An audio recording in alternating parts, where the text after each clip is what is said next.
Congratulate the Committee on Justice and Legal Affairs for a good report which we have read through.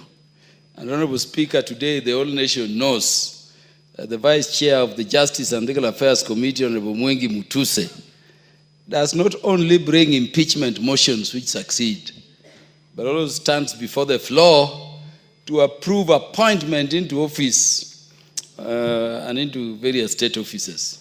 Of course, I join the committee in recommending the approval by this assembly of the nominees. Honorable Speaker, the warning is clear. They go in and play around. Mwengi Mutuse has the power to appoint and to bring motions to remove to this house. And when he does, we will always oblige. Honorable Speaker, Kenya National Commission on Human Rights is a very important commission because this is one country which has one of the richest human rights provisions under Chapter 4 of our Constitution. In fact, as a comparative constitutional law practitioner, whether you go to the US, whether you go across Africa, whether you go to Europe, they cite the Bill of Rights, which is embodied in Chapter 4 of our Constitution as a true human right, not and a guiding, documentation of what should human rights and fundamental freedoms for all human persons, not just for citizens, be. Honorable Speaker, as I urge this House to approve these nominees, and I hope this House will resolve that we approve them so that they go into the office. Let me say that there is one challenge we are facing in the country today, and that is how to balance matters stability of the state and the enjoyment of human rights and fundamental freedoms. We had a very untidy situation in 2024, in the month of June. We had a very untidy situation the other time.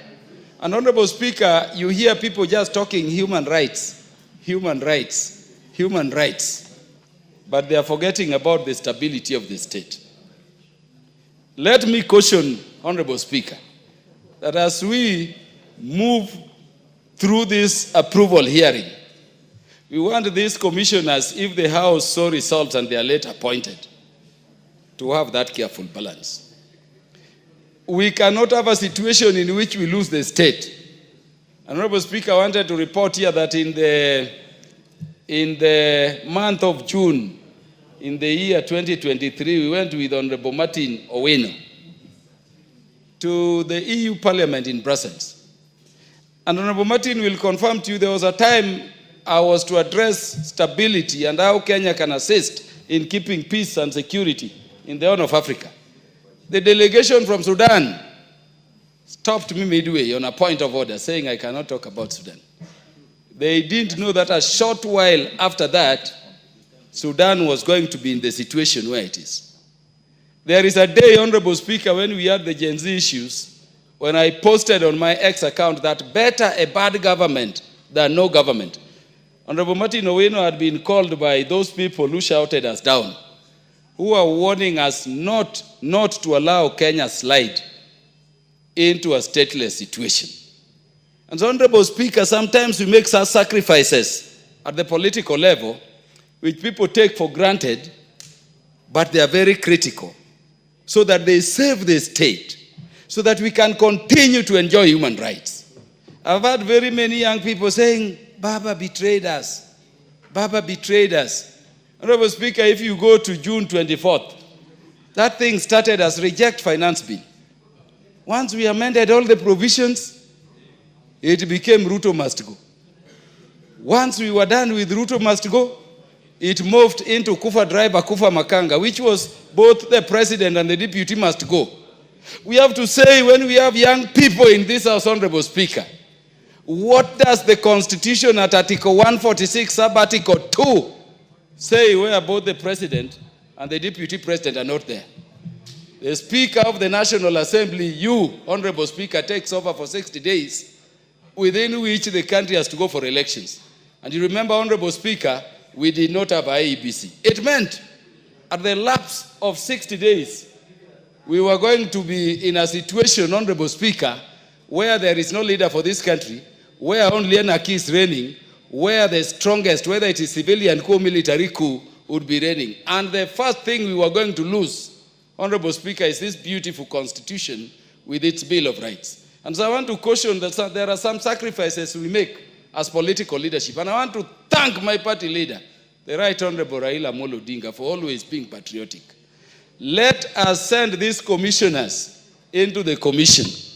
But Honorable Speaker, let us remind them not to sing about human rights to the extent that we may become riotous, we may become chaotic, and we end up with a situation in which the state is not there. If we didn't intervene under the leadership of Baba and our President, Honorable Speaker, we would be having no country now. Because there are people who take things lightly. They want to go with what is popular. Sometimes you need leadership decisions. And in most cases, they are very difficult. I wanted to urge that we resolve, Honorable Speaker, as a House, to approve these nominees. But as they go into office, let us protect human rights and let us not have a situation, Honorable Speaker. See, Honorable Speaker, what the President has proposed. See how beautiful it is, Honorable Speaker. And allow me to say this as the last thing. The President is saying that in the enjoyment of human rights and civil liberties, we've lost so many Kenyans. Honorable Speaker, the President has constituted a team. You get some idle Kenyans are before a court of law, stopping that team from working. A police officer fired a warning shot somewhere, and you saw a very young, beautiful Kenyan girl being hit by a bullet while in her parents' sitting room. If you leave the parents of that girl to go to court for reparation, it will not succeed. Because, Honorable Speaker, as a lawyer, you know that parent will have to prove negligence on part of the police. And the police will simply say, I was shooting a warning shot, and it ends there. The case will not go anywhere. You'll have to prove this bullet came from the police. You'll have to prove there was negligence. There are cases the President is saying we need to heal as a nation. We want to go as back as possible. But you know, as a lawyer, the Limitation of Actions Act, the cases of 2017 cannot be accepted before any court of law. So we must know that when a leader, the head of state, and I wanted to ask those Kenyans who are politicking, to draw a line between President Ruto, the person, President Ruto, the head of state and symbol of national unity, President Ruto, the commander-in-chief of the defense forces, and the National Police Service is not part of the defense forces. So when, as the head of state is making proposals so that we can heal as a nation and move forward, we don't want judicial overreach, where the judiciary takes the place of the executive, controlling how the head of state in healing the nation to be united and to move together should do their things. I would be urging that even those cases in court, we take them away.